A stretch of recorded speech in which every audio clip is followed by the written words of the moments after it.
Hi friends, ಏನು ಗೊತ್ತಾ, ಇವತ್ತಿನ ದಿನಗಳಲ್ಲಿ ಚಿನ್ನ ರೇಟು ತುಂಬ ಜಾಸ್ತಿ ಆಗಿರೋದ್ರಿಂದ ಕಳ್ತನನೂ ತುಂಬ ಜಾಸ್ತಿ ಆಗ್ತಿದೆ. ಸುತ್ತಮುತ್ತ ಹಳ್ಳಿ ಊರುಗಳಲ್ಲಿ ತುಂಬ ಕಳ್ತನ ದರೋಡೆಗಳು ನಡೀತಾ ಇದೆ.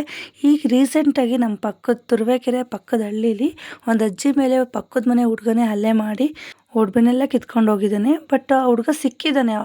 ಆದರೆ ಅವನು ಜೈಲ್ ಪಾಲಾದ. ಬಟ್ ಅಜ್ಜಿ ಸಾಯೋವರೆಗೂ ಆ ನೋವನ್ನ ಅನುಭವಿಸ್ಬೇಕು. ಇಂಥ ವಿಷಯಗಳನ್ನ ಕೇಳಿದ್ರೆ ತುಂಬ ಬೇಜಾರಾಗುತ್ತೆ. ಯಾಕಪ್ಪ ಇಷ್ಟೊಂದು ದಿನೇ ದಿನೇ ಕ್ರೂರತೆ ಹೆಚ್ಚಾಗ್ತಿದೆ ಅಂತ. ಯಾಕಂದರೆ ಸುತ್ತಮುತ್ತ ಹಳ್ಳಿಗಳಲ್ಲಿ ಇರೋದು ರೈತರು ಬಡವರು ಮಾತ್ರ. ಅಂಥವ್ರ ಹತ್ರನೇ ಜಾಸ್ತಿ ಕಳ್ತನ ಆಗ್ತಿರೋದು. ಪ್ರತಿಯೊಬ್ಬರು ಒಡವೆನ ಕಷ್ಟಪಟ್ಟು ತೊಗೊಂಡಿರ್ತಾರೆ. ಬಟ್ ಈ ಥರ ಮೋಸ ಆದಾಗ ತುಂಬ ಬೇಜಾರಾಗುತ್ತೆ. ಹಾಗೆ ಯಾರಾದರೂ ನೀವು ಹೊರಗಡೆ ಬರಬೇಕಾದ್ರೆ ಯಾರಾದರೂ ರೋಡಲ್ಲಿ ಅಡ್ರೆಸ್ ಕೇಳೋದು, ಈ ಥರ ಏನಾದ್ರು ನಿಮಗೆ ಗೊತ್ತಿಲ್ಲದವ್ರು ಏನಾದ್ರು ಮಾತಾಡ್ಸಿದ್ರೆ ತುಂಬ ಎಚ್ಚರಿಕೆಯಿಂದ ಇರಿ. ಅನುಮಾನ ಬಂತು ಅಂದರೆ ಅವ್ರ ಹತ್ರ ಮಾತಾಡಬೇಡಿ, ಮುಂದೆ ಹೋಗ್ಬಿಡಿ. Thank you.